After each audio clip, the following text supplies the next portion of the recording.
We are going to do three parts. The first is to look at Pascal law, the second is to look at buoyancy force, and the third one is to look at Boyle's law. So for our first part, we're using this tank.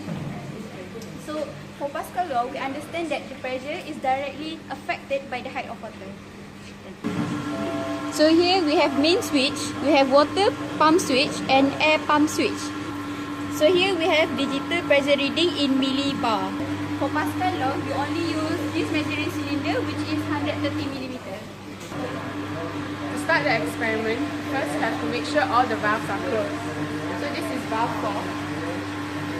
And valve 5 is closed as well. Valve 6 and valve 7.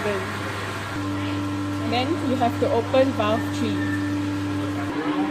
Then this is the main switch and you have to switch it on. This is the water pump that you have to switch on as well. So we slowly open the V2 valve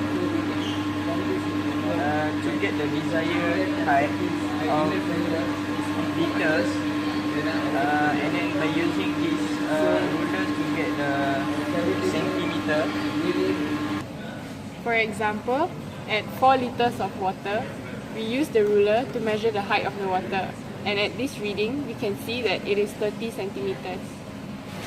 After recording the height of the water, we now look at the digital pressure reading, which is 34 millibar.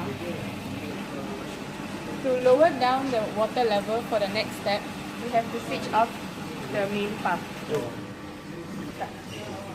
Then we have to open V2 to drain the water to get the second reading.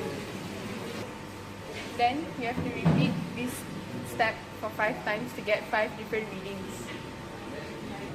And now we use the measure height to calculate the theoretical pressure for each reading by using this formula, delta P equals to rho GH, and compare the measured pressure with the theoretical pressure to get the percentage difference.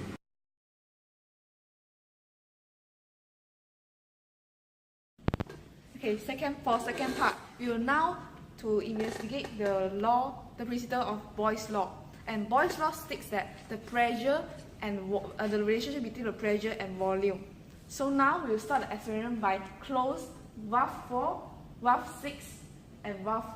And now we will open this valve 7 and valve 5, and wait until both pressure gauge to become 0 bar. After you get the 0 value for both pressure gauge, now you have to close back for both V5 and V7. And now you have to measure the volume of air in both measuring cylinder. For this 200 mm measuring cylinder, it contains 15 liters of air. Whereas for the 100 mm measuring cylinder, it contains 3.5 liters of air. So now we will open the water pump. So now we have to open this valve 4 slowly. And you can see the water level is increasing until where the water level stops at what level, where the pressure of the air stops the water flow. Okay, so now we see that the water is stopping due to the air pushing the water down. So now we close the valve like so, and now we, with the help of a stool, we have to read the reading on the Bourdon pressure gauge here. After that, we go to the valve 6 and we slowly open the valve. Yeah, like so. And as the water rises, we wait for the water to stabilize first. We wait the water to stabilize, and then we read both Bourdon pressure gauge and this pressure gauge. Yeah. As we have recorded both readings, now don't forget to close valve V6, valve 6, valve 4. Okay. After we get both readings, now we switch off the water pump and the main pump and go up, and we open the valve 5 and valve 7. So You can hear the air pressure is going out, released. So we release both valves. Yeah. And after that, don't forget to drain the water. Like so.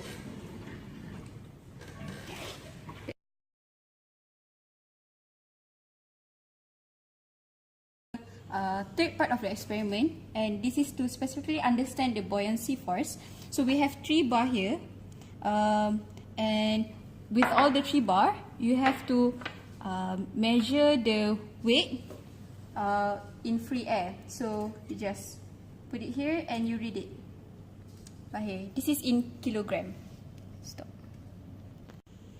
Okay, then you put this weight aside.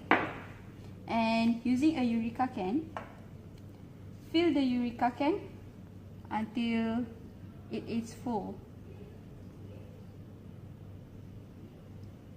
Stop. So my friend here will collect the water that will be displaced by the Eureka can using a measuring cylinder. So what you do is you hang the weight to the measuring thing. And you slowly put it inside the water.